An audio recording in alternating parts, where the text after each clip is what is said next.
Hey everyone, before we start this episode of Firewood Mediacast, I would just like to give a huge shout out to Woodstock Roadshow.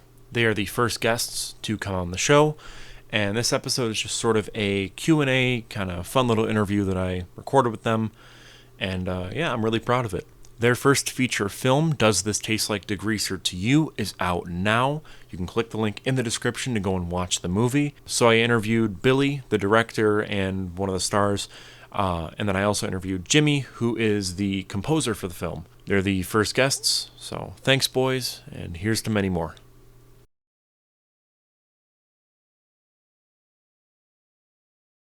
So, if you guys could just kind of tell me a bit about yourselves. How'd you guys meet? How did you end up here, basically? You start, Jim. All right, I'll start. How did we meet? We met through, I guess, just friends of friends in town. Billy was a skater kid, and I was just a little, guy that hangs around skater kids. So we met through friends of friends. Um, and yeah, we were 15 and 16, sort of that age. We were always talking about film and music and things like this. And um, yeah, it just grew from there. So that's yeah. Oh yeah, and the rest is history. Yeah, Yeah, so now we're 23? 23 turning 24. And 23. Yeah, it's just happened. So yeah. we're really lucky, honestly. Oh yeah, yeah. Very lucky, very lucky. So, could you guys tell me what is the movie about? Well, Degrees is about two young conmen. They're called Bernie and Val, played by me and my brother. And they're basically just bad hustlers. Young, they're just on the road. They're trying to hustle panel shops. So they're like automotive businesses, and everything seems to be sort of going in their favor until they scam the wrong guy, and that guy goes out on a hunt and tries to get them, teach them a lesson. That's pretty much it.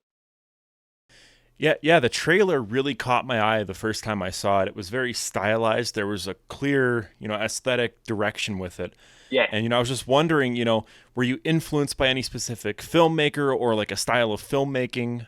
Um, Probably I think first and foremost is like I love my like Ozploitation movies. So like Aussie movies from the 70s. So I don't know if you're pretty familiar with them, but obviously Mad Max, with the original Mad Max, I love that movie so much, and Yeah. the second one's great, and Fury Road, of course. I mean, Thunderdome, not so much. That's not my cup of tea, but yeah, just a lot of exploitation films, and another one that I like, Wake In Fright. That's another great one. It's another great Aussie one that I enjoyed, and then, yeah, I suppose it's a bit of a mixed bag. I mean, obviously, like I love American films, especially from the 70s.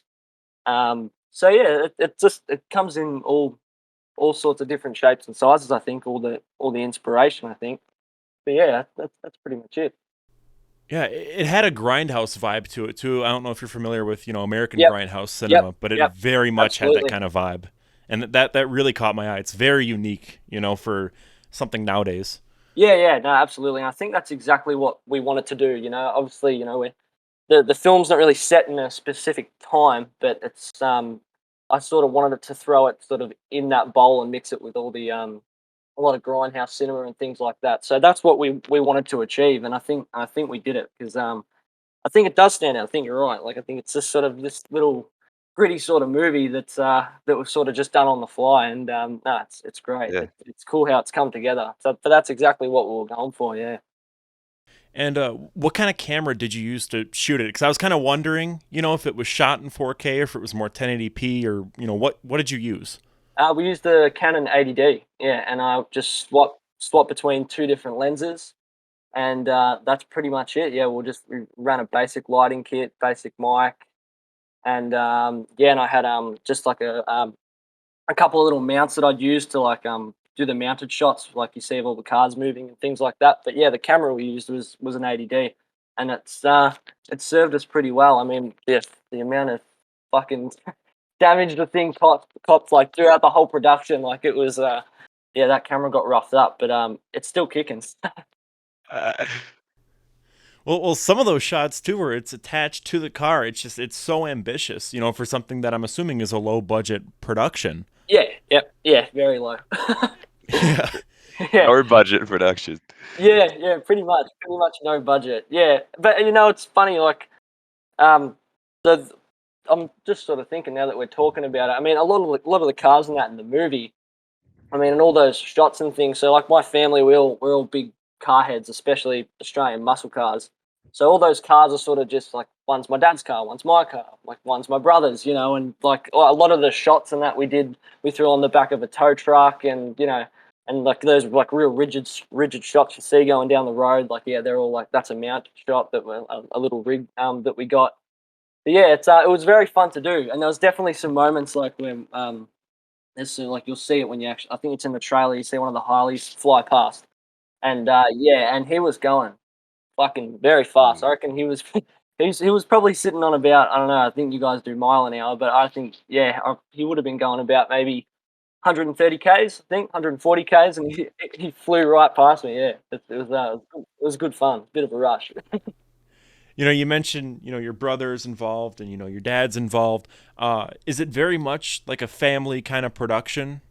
Would you Yeah, would you put it that yeah, way? yeah. You could say that, and I'd love to.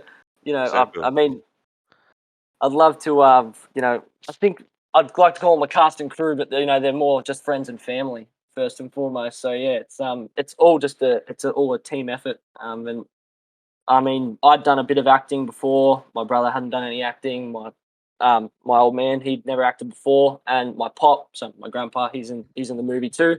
He's the old dude who tells us to fuck off. That's It's the line yeah, in the film.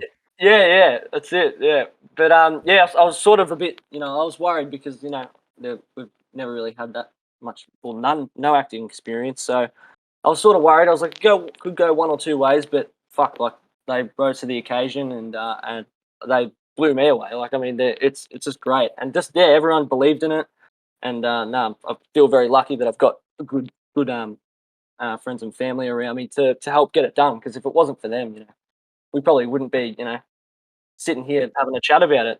So, Mm. Well, what's that like, though, directing non-actors when you have acting experience? How do you try and sort of make it more generalized so that they understand exactly what you want out of them? well, honestly, like I don't really know much different at this point because I haven't really worked with any professional actors yet, or directed them at least. But yeah, no, it's I think what I tried to write something that my brother and my dad could really sink their teeth into. Obviously, I'm like my dad, he runs a panel shop and he's been in the industry that it's the same industry that's in the movie. He knows those characters. So I wanted to write something that, like I said, he could really sink his teeth into, and I think he did. I'm not going to write a part for for my old man that's an astronaut or something. It's just he just won't be able to do it. You know what I mean? So it's Right. yeah, but so I just wanted to write something that something almost familiar. He's met a lot of guys like that in the industry. I wouldn't say. I mean, our character Vic, he goes to a bit of an extreme, but yeah, he knows guys like that, and even I myself being in the industry, you meet people like that, and yeah, it's pretty Yeah. cutthroat. Yeah, so I tried to just give them something that they could really have fun with, and not try too hard. I always just told them just have fun, just that's the whole time there was no pressure. It was just let's just go out, try and make a great movie, and you can't fail. You can't fail if we're all passionate about it, I think, and all the boys really impressed me with it. So was there any improv, or, was it all 100% scripted? There's a lot of improv in the movie. I mean, the first scene, for instance, I mean, obviously the film's not out yet, but when you see it, like there's an intro sort of title sequence, and on the page it was just like the story just we got straight into it, and Bernie and Val started just riffing about in this hotel room, which is where the film starts. But yeah, but we just sort of went on the fly. Like I remember I was just doing some just getting some close ups of some stuff around this like hotel room we made, which is like just a bungalow like out on the property that we have. And the first thing I shot of the movie there, just so we got like huntsmen's over here, like spiders, and there was just a big huntsman, like this big spider, just sitting on the table, and that's sort of just how the movie starts. And I think like that was just it was moments like that. Well, that moment there, I was like, all right, we're gonna have some fun with this. We're gonna have to, Yeah. take every day as it comes, and just sort of, if it feels right, just shoot it. And that's exactly what we did for a lot of the scenes. And that intro, yeah, it's all improv. I mean, you'll see it when it comes out, but yeah, that and my brother, fucking Max, hadn't done any improv in his life. He'd never even acted before, so it was just. I just said, just have fun, just go for it, and yeah, and he's naturally a very funny guy, and yeah, but he's great in it. But all the improv scenes, I think they're some of my favorite ones. There's things I can look at, and I would like to change. I wish I said this. I wish he said that. But overall, yeah, all the it's That'll yeah, always happen though, yeah. Oh, that's no right. matter That's what. right. That's right. Yeah. But I think I'd like to say I reckon probably about 50-50, I reckon. I reckon a solid, like, honest 50-50 of improv and script. Yeah. Is there really that much improv? Yeah, there's a lot of improv in it. There's a lot of ad libbing, and yeah, it's pretty bizarre. But everything, it was always moving in that direction of like where the script was going. So Yeah. there was quite a few, especially like just sequences. Like obviously, Jim, like you, the scene with me walking through the paddocks all aimlessly and climbing up the windmill and that. Like that's the sort of stuff we just shot on the fly. So Yeah. like in the end, it just sort of it all sort of accumulated, all the improv. So it's just Yeah. it's yeah yeah. It But tells the and story, so it still it, works, right? yeah, Yeah. it does. Yeah, it did. Well, that's what's so cool too about no budget filmmaking is you're able to just film whatever you want on the fly. You don't have to, pick up your big casting crew, all the people that you're hiring by the hour, Oh, and that's move them right. somewhere. Yeah, no, So, I agree. I mean, and it's so, especially these days. Well, I see it with a lot of like short films as well. I get frustrated sometimes when people try and do like GoFundMe's for like their student films and that, and then they get like a big crew of 30 people to help make like a 5 minute yeah, movie, and it's like, I oh, completely come agree. on, like I don't mean to sound like a prick, but it's just like No, you there's sound like a prick now, Bill. sound like an asshole. No, but yeah, it does frustrate me sometimes because it's like, you know what, you got a camera, you got a good script, just go out and shoot. Yeah, I mean, we got phones, that shoot in 4K. Exactly, Anything. Yeah. exactly. The Yeah. technology we have now is probably better than films that were like made in prior 60s, just in our pockets, Yeah. Oh, absolutely. Yeah, you can shoot and edit like a whole film on an iPhone. You can do all your color grading. You can even make a score for it. You can do whatever you want. Like I think it's a pretty blank canvas at the moment. So, but it's great seeing that people are utilizing it like really well. Like some of the stuff that's like all those folk films and stuff that are coming out on YouTube. They're just unbelievable. Yeah, Like they're so good. it's so awesome, and it's so great that like even like for us, we're in Australia, you guys are in the States, and it's just so cool that we can actually connect and people do the same thing, and are just happy to put out their films for free online. I think it's great. Yeah, folk filmmaking is just such a cool community, because otherwise Yeah. we would not have been able to connect like this and kind of Oh, no spread the way. word. Yeah, It- yeah. It's Mm. it's a beautiful thing. It is. It really is. Yeah, and that's what I think was it. Pesticide, the film you guys did. That's what Yeah, yeah. that's I think. Yeah, we probably think I saw it on Reddit or something like that, and yeah, it was it's awesome because it's a great way to network, and it's just a great way to find buddies who are into the same shit. Well, exactly. Like we're fortunate to be able to just throw it out there, let anyone see it. Whereas before, they had to put up posters, and try and Right. sell it to Yeah. theaters Yeah. or Yeah. put it That's on right. Yeah. VHS. So Yeah, and it was always that everyone probably was just always pushing for that like festival route as well. It's like, oh, I yeah, just want to get into a festival, but which is still great and can do a lot. But it's just great knowing that there's so many different platforms now you can put things out on. yeah. So you mentioned the score. I have a few questions because I'm a music guy myself. Awesome. I play bass and guitar. I love it. Awesome. I do my own Sick. scores. Yep. Yeah, good But on you. so, how important was establishing the right sound for the film? Having the right tone for certain scenes. Really making sure that it helped get the point across rather than distract from it. Yeah. Take the floor, Jim. Take the floor. All right. Yeah, that's a difficult question but I didn't even understand that question when I started. I just watched a scene and then I was trying to I had no idea about instrumentation to use or what type of aesthetic this scene required, anything. So it was just through experimentation that, all right, what does this instrument sound like, and then play the scene, or what does that instrument sound like? What type of setting is it in? Is it night? Is it day? Where what is the next scene after this? So yeah, I didn't want to distract from the actual scene itself a lot of the time, or take away from it. And I think the thing that helped me the most was just letting influences take, like, since it's my first thing altogether, letting myself be influenced by a lot of just composers that I look up to, and then listening to their score over and over and over, just in the car, and then that whoever that composer was influenced by, listening to some of their score and just really digging deep on it, because I think that's the best way. Well, for me anyway, that's the best way to delve into sort of a new creative thing, is to just let yourself be influenced by the greats of the past, and then try to do what you can do with Mm, that. yeah. So yeah, that's pretty much what I did, without Mm, without trying to go too much into detail of the nitty gritty stuff. But yeah, that's it. mm. So, what composers specifically were you influenced by? Because you mentioned that. Yeah. I was influenced. So I'd never really done anything to do with score before, but so I went down then, specifically a lot of Ennio Morricone, just because of that Western sound. Um, Yeah. like Yeah, he's that the was super goat. necessary. Yeah. Yeah, Yeah. I had Yeah. to listen to all of his. I listened to, I don't know, all of his scores, all of his records, Yeah. um, It's and great. the real compositional ones, and then even some that are just a nylon string guitar and a vibra slap.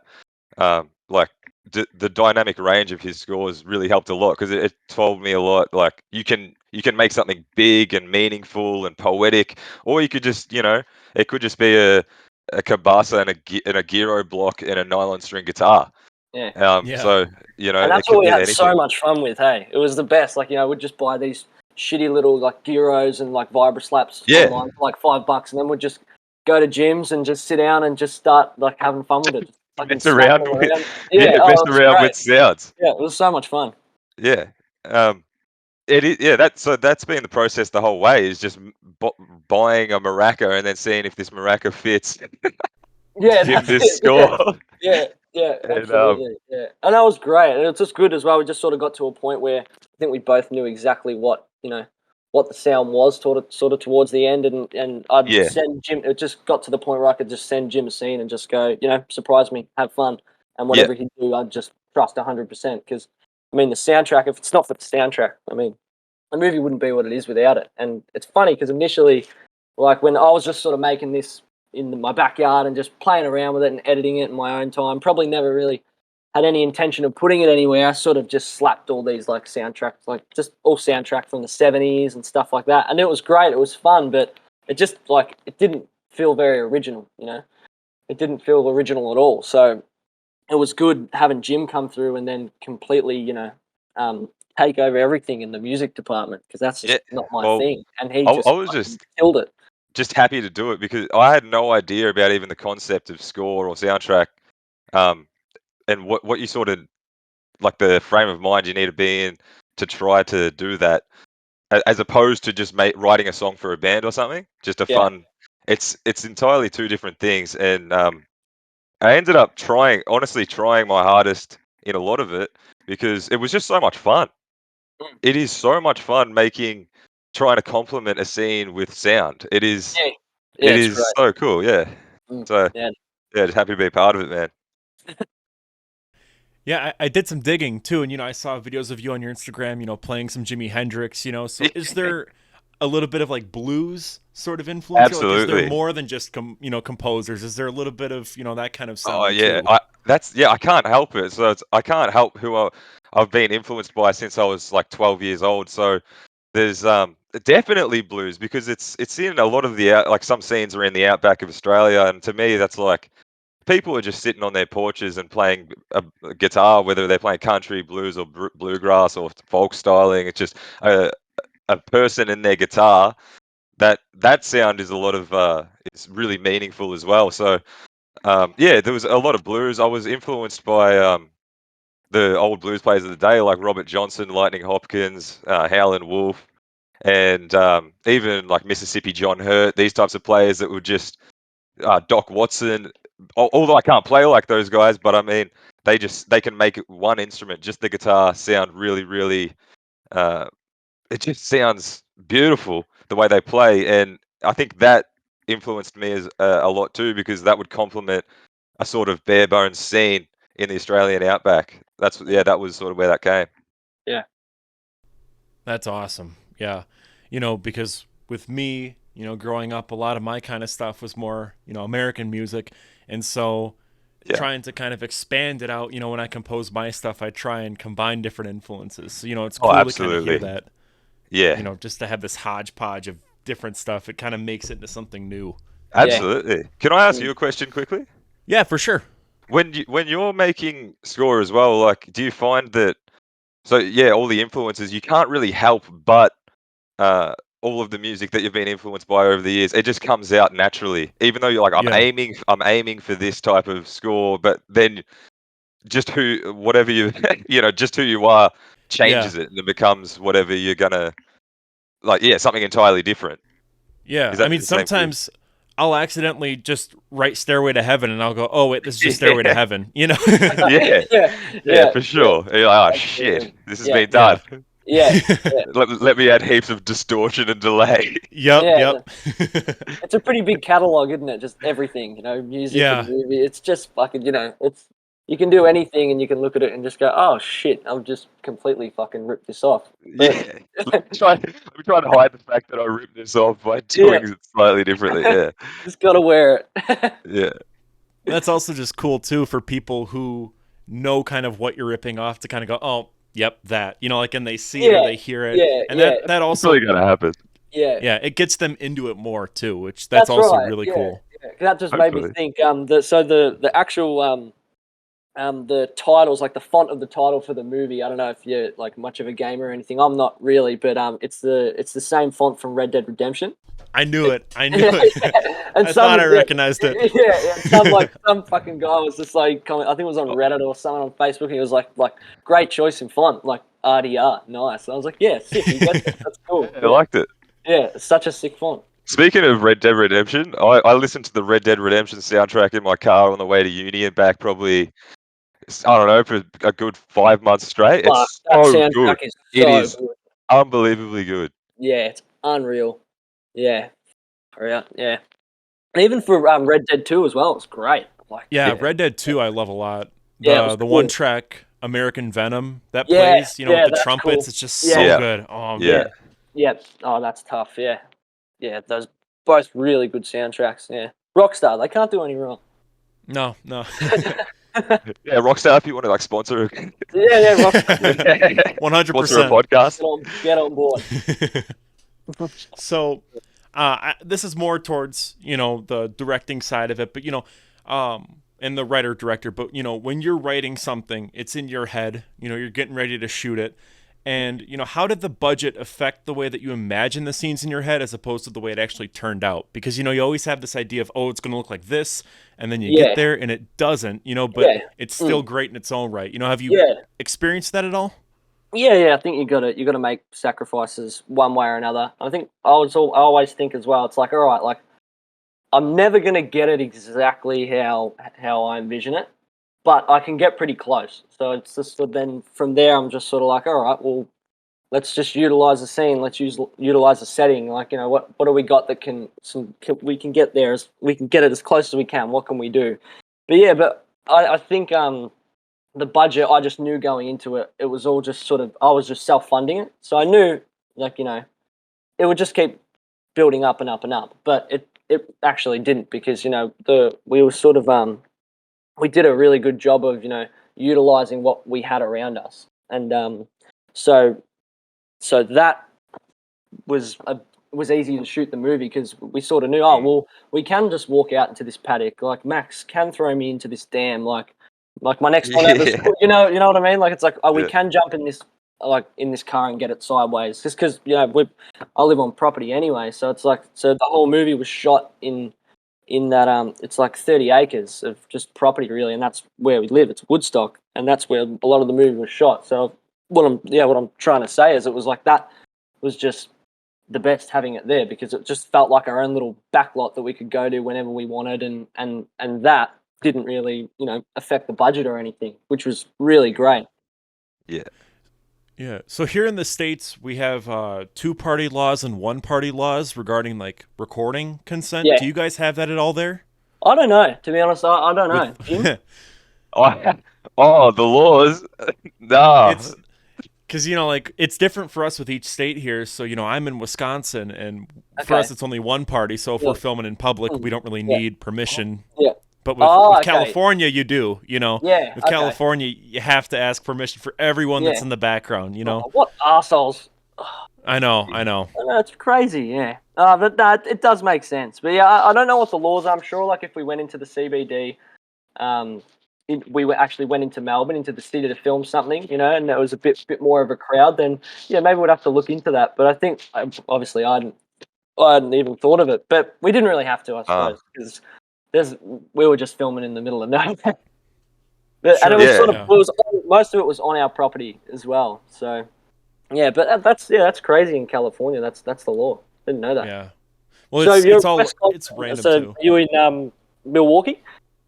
I'm about 40 minutes away from Milwaukee, kind of southeast Wisconsin. But yeah.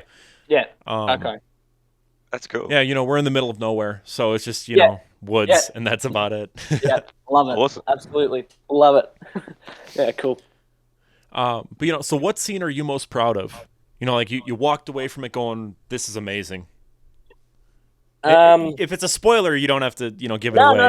No. A second favorite or something. No, it's a good question, because I'll it's easy for me to go, oh, I love them all. I love every scene, but I think one that stands out. It's just, I think it's more the last 20 minutes of the movie. I'm just like, even the last half an hour of the movie, I'm really proud of. Favorite scene. Probably just Foxy, yeah. Yeah, Surely. I think Foxy. Yeah, I think that with that scene was, I think you're on the money, Jim. That scene's I think the best, and possibly my favorite as well. It's just I think especially when we filmed it, and we started cutting it together, because we shot everything pretty much chronologically, so start to end, and then so when we got to that scene with Foxy, which you will see, it's about 10 minutes, and it was for the first time. I've never made a feature before, but He's the old guy, by the way. Yeah, Oh, Foxy's. okay. Yeah. Sorry. No, you're good. But it was just, I think that it just felt like an actual scene in a film, if that makes sense. It felt like a scene that would be in a feature film. It was this long sort of, and it just sort of hit all the right points of what we were trying to do, and the shift of tone that it has. It's just basically this 10-minute scene where Max and I go to Foxy's, and so but you'll see it. But I think that would Surely be my for favorite. sentimental reasons too. Like, I would love to have my grandfather in one of my movies if I was a filmmaker. Yeah. Oh yeah. He loved it. He had a blast. Yeah, but and it's crazy, because like he was like, it was bizarre. We were filming, and what did he say? He was like, oh, man, I wish we had this when we were kids. I wish we could go to a shop and buy a camera and go out and film something. It's like we didn't have any of that back then, So it's just, he just said it's amazing what you guys can do now, and everything's at your fingertips, And I was like, you're right, Foxy. Yeah, you're absolutely right. Let's not take this for granted. Yeah, there's just something, like I said, it's so cool about that no budget attitude, Yeah, that's right. Yeah. There's no studio mandate, you could just say, hey, you can ask your grandfather if he could be in it, and he's in it. Yeah, that's right. And you never know, your pop might be better than Clint Eastwood, You just never know. You know what I mean? Like, it's just one of those. I think he is, to be honest. Yeah. He's awesome. Yeah, but Foxy's great. But like you said, that's what I enjoy about filmmaking as well. It's just, especially what the way truly independent filmmakers approach it. That's what I love. I love that whole process. So like, even just some of the stuff we did, like you see in the scenes, like where there's certain scenes where you see like the cars moving, and Bernie and Val, Max and I, we're exchanging, a bit of dialogue and that, and we filmed it all on the back of a tow truck. So the car's on the back of the tow truck, and sort of I'm just on the tray, and our other friend Jet, who shout out to Jet, he did a lot of the cinematography on the movie as well, and yeah, he was just sitting on the tray, all just going down like an open road on the back of a truck. And he's got the tripod on the tray shooting like through the windscreen, and Max and I are in the car, so it looks like we're moving down the road. And it's just things like that, which are just like, that's exciting, that's fun, that stuff's cool. But, yeah, And you got to be creative too when it comes to that kind of stuff, gotta, because you don't have $1 million. It's like, okay, how are we going to shoot this? That's right, yeah, and you find yourself asking it. You ask yourself those questions, and you're like, fuck, I don't know if I can do it. But then if you just sort of think about it, and there's a lot of things there's a lot of like cheat codes, I think, which is good. Yeah, and I think it's and some people don't really realize it sometimes. There's work smarter, not harder. Yeah. Probably, Bill. And plus, when you've got money, you've still got all of the experience from doing it, without any money. So Yeah. you can use it efficiently, So Oh, hopefully, absolutely, yeah, eventually, it yeah, all for just sure. comes further and further into place. Yeah, that's right. Yeah, that would be great. So could you detail sort of the inception of this film's idea all the way until, just about where you are now? Like, did you, I'm assuming you wrote a script, like, did you storyboard it? Did you, how did that work out? So pretty much from, start to finish, the idea came to me. It's sort of semi-based on a true story, but not at all. It was just an incident that happened at work one time. So Max, who plays Bernie in the film, he's our main. So Max, in real life, 2 salesmen with this sort of phony product came into our work and sold my brother these like barrels of Degreaser, and they were basically just diluted orange juice. Like that's what they smelt like, Like and my brother, he got hustled, we had a laugh about it, but I remember thinking though, I was like, like that's funny. I'm like, but these guys have just come into our family business, and essentially, orange juice. you felt really disrespected, and they came in and fucking took off, But so I thought that does suck, like fuck them. But then I thought, what if there was a guy like, if this happened to someone and what if they did it to the wrong person, like just the wrong person, and just like a psycho, what would happen then, and what would these characters be like, So then I started thinking about all that, and then that's when I started writing it, and then I wrote it for I think I just did one draft, and that was about a month. So I write everything like longhand, so just all out, pen to paper. I write the whole script out, and then so that's the first draft, and then sort of I transcribe it to the computer, which is like essentially like the second draft. So but also as well, like there wasn't much changing from the first to the second, so like that's why I said it was just more felt like a first draft. So that was about a month, and then we got into I did a bit of pre-production and just sort of had to sort of decorate this set. Like I was saying before, I think I mentioned there's a hotel room. There's a hotel room that they go in, which it's just we made it look like one, and so I had to prep that for a bit and just gathered costumes and stuff, and I did storyboard a little bit. Like I storyboarded probably the first 3 scenes, and I think I just got a bit lazy. But Man, and then you I didn't came get back. lazy. In the end, I storyboarded again. But yeah, it just happened very fast. Like from getting that idea, pondering about it, thinking about the idea for a while, and then bam, I'll start writing, and then we just jumped into When did you start writing, Bill? I started writing at work, so in my smoko break, which is your morning break, like we call it smoko here. So that's half an hour. So I'd sit down and start writing in smoko, and then I'd have lunch, which is probably 50 minutes, and then I'd write then. So I wrote it basically in my lunch breaks. That's awesome. Yeah. In a paddle beater shop. Yeah, literally. Paddle beaters. Yeah, pretty much, yeah. So that I think that probably aided the whole process of writing it as well, I wasn't just at the For desk. sure. But yeah, definitely probably brought something to it. But yeah, I think it happened very fast. And I think we prepped as best as we could, considering the budget, all some of the technical limitations and that. But yeah, I just remember it just and this was all like I'm talking about this, and this was the end of 2019. This was all happening. Towards the end. So that's when we started. And then so we prepped as best as we could, but obviously no one could prepare for COVID, and there was a few other little other dramas or personal dramas along the way. But I mean, nonetheless, like we still got it done, and it's just there was a bit of a break for a while, and but we managed to get it done.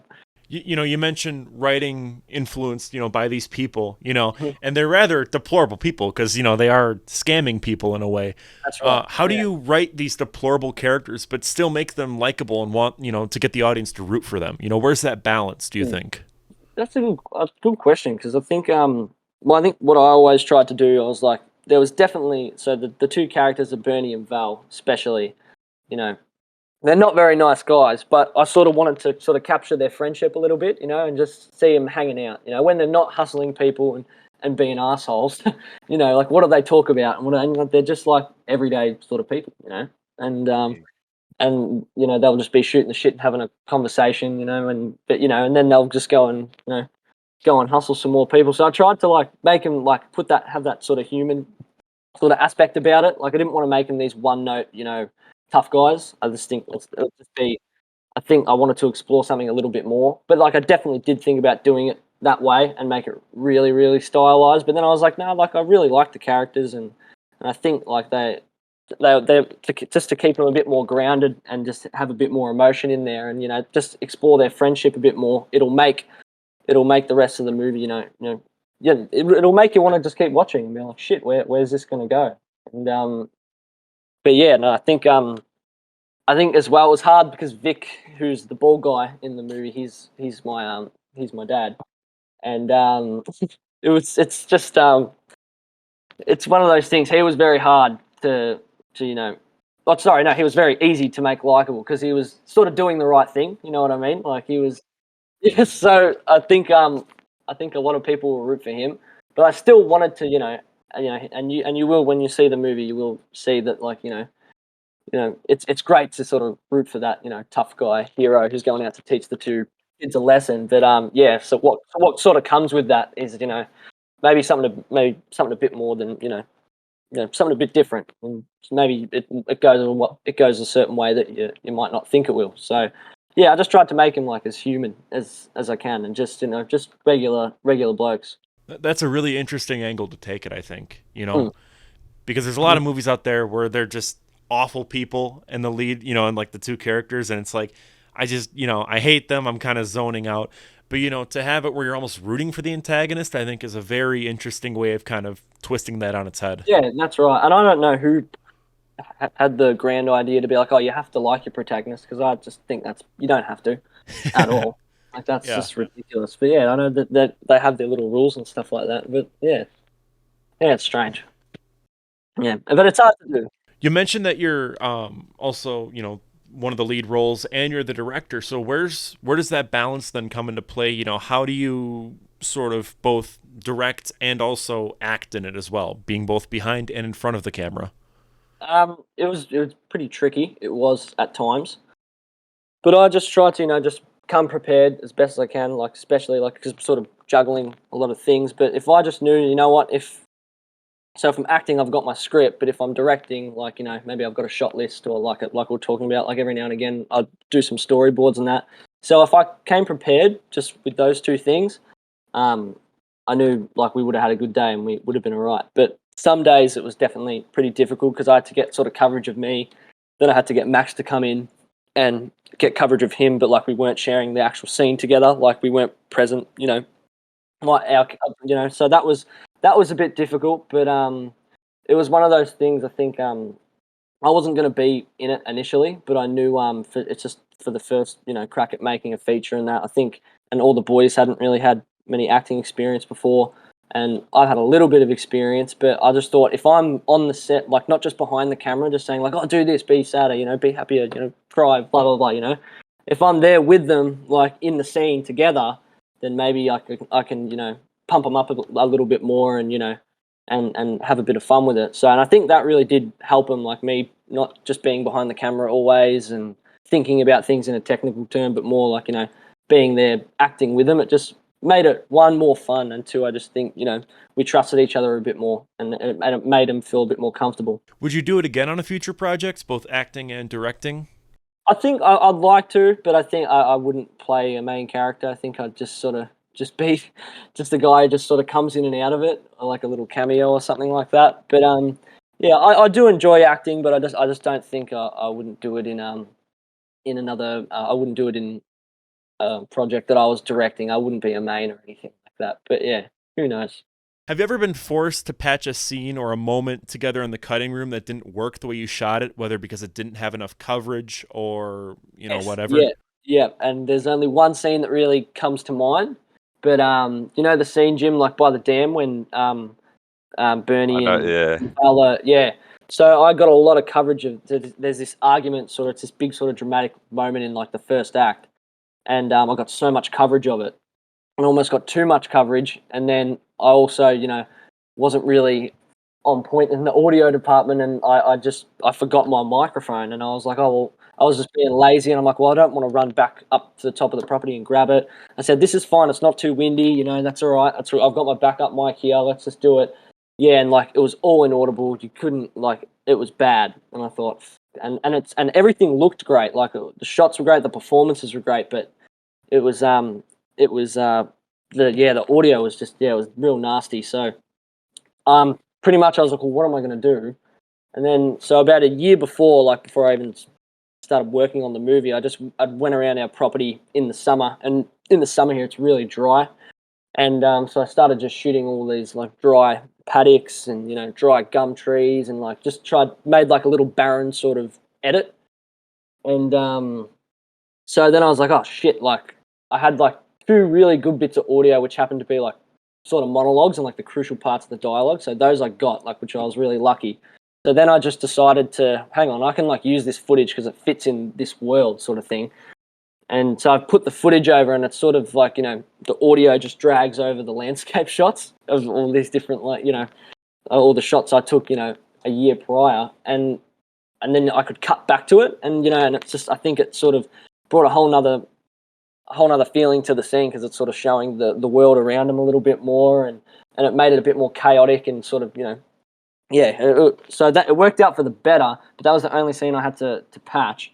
But yeah, I would have loved to see what it could have been if I just come all prepared, and had the mic at the ready. What kind of microphone did you use for the movie? So we were just using just a stock standard like Rode mic, and with a dead possum over the top of it, like when it got pretty windy, and then a lot of like, it's surprised we got away with it, but some of the audio as well, it's just straight from like a voice memo, like and we almost use like an iPhone voice memo as like a lapel, and we'd keep it close, and it did work out. Sometimes it sort of hurt us a little bit, but yeah, like we had like three sources of audio, and looking back on it, like I would have loved have just to have better audio equipment. Looking back on it, I think that's like one of the only things, like if I can change, I'll just be like, just focus on audio a bit more, but still learning, so next time. But yeah, that's the only three things we used. So what did the sound mixing process look like? Did you use a clapper to sync everything up? How did that work exactly? Honestly, like we were just shooting on the fly, and whatever sort of what was in front of us when I was editing was, I was just, all right, let's just piece it together, and I did a lot of sound design, and a lot of Foley and things like that. Like we didn't have any clappers, like we didn't match anything, but yeah, it sort of come from like that was the sound design was one big thing we wanted, like because especially in Australia, and all the birds and things you can hear at a certain part of the morning, and all of like just the way the wind sounds and everything, and all those little like nuances that this setting sort of has, that we set the movie in.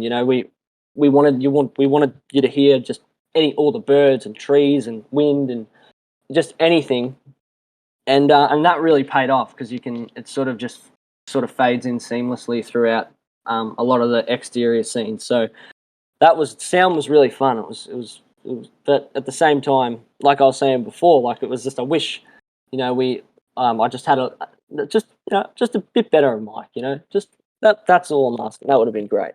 The film is also a comedy. So how did that work with getting the right creative timing with everything, with each take, with each shot, making sure that they bounced off each other, especially when, you mentioned having to have different coverage for people when, were they there or not in the room at the same time? How did that really work? Yeah, well, it's sort of some cases they were, some cases they weren't. But yeah, Max and I, just because I think he's the older brother, I'm the younger brother. We're both very good mates, so we naturally got good chemistry together. So I think that was definitely one of the choices. I thought, well, if I'm going to be in it, like who's going to play Bernie? I said it has to be Max because, like, these two guys, like, they have to be good friends. They're not brothers, but they just have to be good friends. And Max and I just, we're best buds. So that made things like, made the comedy just great. Like it was really fun, just sort of going back and forth with Max. And there's definitely a lot of bloopers because there were so many scenes we just couldn't stop laughing because he's especially funny. So he'd just do little things and it would always make me laugh. And yeah, because we probably didn't really know initially we were making like I'd say now it's more of like an all-out comedy. And as in the beginning, it was more of like a crime film, that's just has some funny little moments in there, just like a lot of them. But yeah, then it just sort of became I don't think it ever became ridiculous, but we just sort of found that sweet spot like of comedy where we just wanted to just stay there. We didn't want to go over the top or and we could go under, but we could sort of never go over. And and I'd be the first to say to Max, "Yeah, that's too much," and then I'd do something, and would be laughing and be like, "It's too much. You can't do that." Yeah, but You're funny. yeah. But I'm so grateful that it turned into more of a comedy as it went on. Yeah, and in the trailer, there's a shot of you're in this like creek or like a lake, and a dam. A dam. Okay, so how was that? While filming, like, did you have to do a bunch of takes in that, or how did that work? Or was it just a one taker? That was one take. Yeah, that was one take. We just got just the one shot and just a nice wide shot, and I just said, Max, just throw me in. And my brother's, he's pretty strong. Like, he's a big boy. Yeah, and I remember, he threw me once, and that was all we needed. It was just one of those perfect little moments that happened. I was like, no, we don't need another one because I'm going to have to. I only got this one set of costumes. I got to go wash it. Then we got to come back tomorrow because I got to wait for it to dry. And we'll do it again. But no, we were lucky. Like it's pretty slapsticky the throw, but it's funny. That's good. But that was just a one taker. Yeah. And that's another great thing too about no budget filmmaking, is you can just do that. You don't need a stunt man. That's right. Yeah, that's right. Get in there. Just jump in the dam. Yeah. It's just that attitude, right. isn't it? It's good fun. Yeah. Yeah, oh, absolutely. No, but we found ourselves just doing, just like you said, like you find yourself doing those things in those low budget situations, no stuntmen, there's no one sort of regulating safety or anything like that, which is like, a bit fun, but also can be a bit dangerous. But, I always think about even the first Mad Max, like some of the shots you see of some of the bikes going down the road, and like you can see like its limit, like the limit is just, it's maxed out. Like the bike's going as fast as it can possibly go. And then you can find like a behind the scenes photo of the DP like behind the fucking guy riding that bike, and he's just sitting there with a big like 35mm camera, like fucking big mag, like, and he's just sitting there like no helmet or anything. I'm like, that's what it's all about. That's risking it all for the movie. Yeah, it's a great photo. Yeah, I always think about that. Well, one thing that I said to one of my actors in one of my projects, we had to throw a little disposable camera at her head, and the whole thing was just pain is temporary, but film is forever. That's just right. Get it. Just get through it. Yeah, that's it. Yep. Just get through it. Yeah. Oh, that's right. No, sometimes you just got to take one for the team. Yeah. Well, while it's on as well, I was just going to say, I was listening to the Batman. It was for the Batman. Yeah, it was one of your previous episodes. That was great. Oh, yeah. That was a good one. I really liked you. Was it one of you who said as well? I remember you were saying, I think it was you. You said that you'd like to see like a Batman film like actually set in the 30s. Yeah, I'd love that. Yeah, absolutely. That would be cool. Really cool. Yeah, you said that, and I was like, yeah, no, absolutely, and I could see that happening. That would be awesome. That'd be sick. Yeah. I'm a huge Batman fan. It's just... great. Yeah. Yeah, no, and you both had some very, very good thoughts on the movie. It was Thank you. that was great to listen to. I just thought of it. I was thinking, while I'm here, I'll let you know. But that was a good episode. Thank you very much. I appreciate it.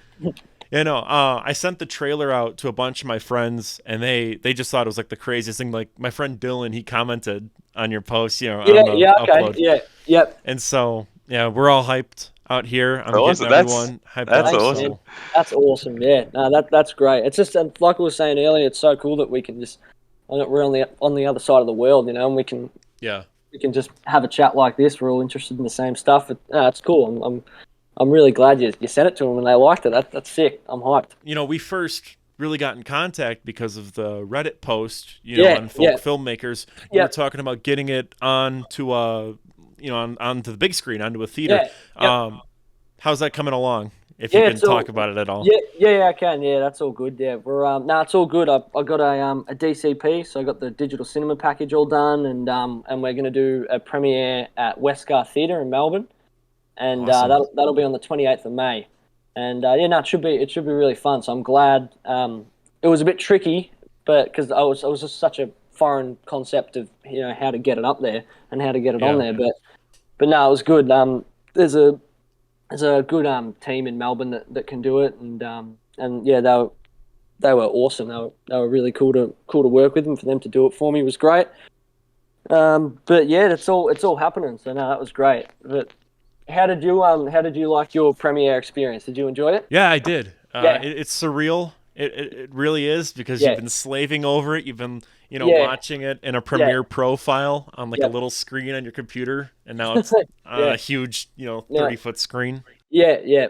Oh, I could imagine. Yeah, it would be daunting. Yeah. And did you feel like as well when you were watching it, like, did you just think, oh well, this is no longer mine now? Like, it's fucking for everyone.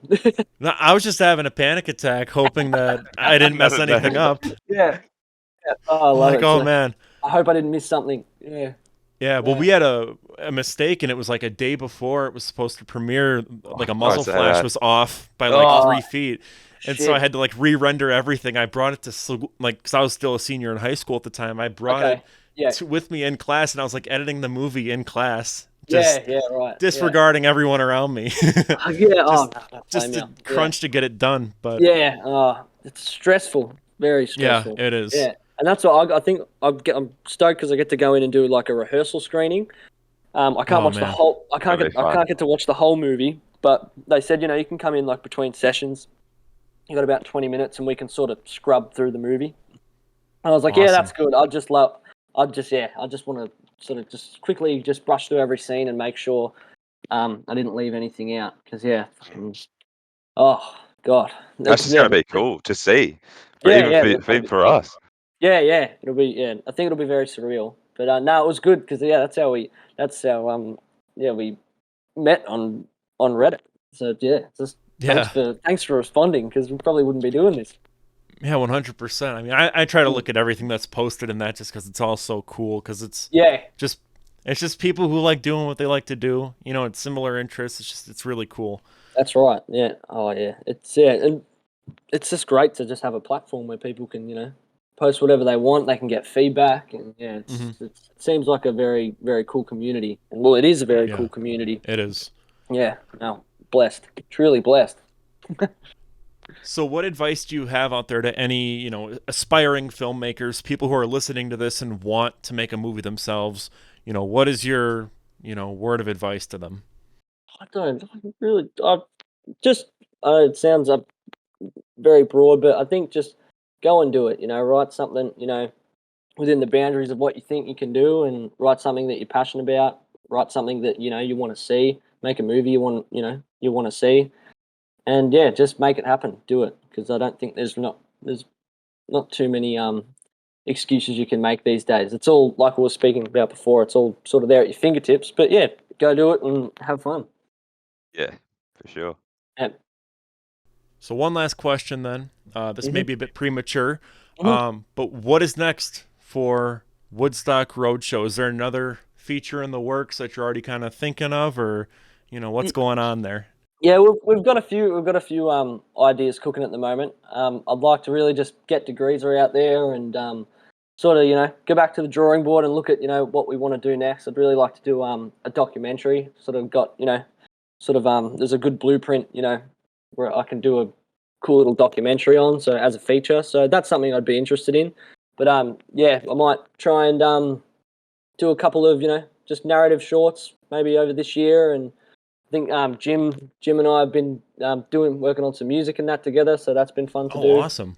And also shout out Jet MacArthur Keats. Shout out Jet MacArthur Keats. Shout out Jet MacArthur Keats. He's making a movie that's probably going to be released by the end of the year, and that'll be under Woodstock Roadshow as well, I'm pretty sure. So there's a few projects coming on. Yeah. He's keep the momentum going. Yeah, he's cooking something. He's cooking something up. That'll be really good. Yeah. Yep. Shout out Jet. What about you guys? What are you guys doing? You've been working on any projects? Oh man, yeah, I'm trying to get one short film done every month, just narrative or experimental or whatever. And then we're working on a feature that we started filming last year, but it kind of got messed up just, because we didn't have a script. We just wanted to try and do it completely improvised. Yeah, okay. So with this, cool. We're going to do it right. We got a 100-page script, and we're just going to try and get it done this summer. Yeah, just go for it. Yeah, that's exciting. Yeah, fucking oath. So, but yeah, the movie, Does This Taste Like Degreaser to You? It is out May 30th, correct? Yeah, May 30th. Yeah, that's it on YouTube. Yeah. This episode will likely be out on May 30th, so I'll just have the link down in the description. Just go check it out. No worries. And the soundtrack will be out as well, May 30th. We're gonna. Awesome. Yeah, I'll put the soundtrack on Spotify. Yeah. Yeah, and it'll be all there for you to watch. Yep. Right. So please watch Does This Taste Like Degreaser to You, featuring my friend Billy Rowlands. Yeah. Get around it. Oh, love it. Well, thank you so much, guys, for coming on. I really appreciate it. Thank you, mate. First guest on the show. It's awesome. Oh, that's an absolute pleasure. It's awesome just to talk about this type of thing. Yeah, we're happy to come back anytime. Of course. Yeah. All right. Well, thank you very much, guys. I appreciate it. Thank you, mate. Thank you, mate. See ya. All right. Bye. See ya. See you later.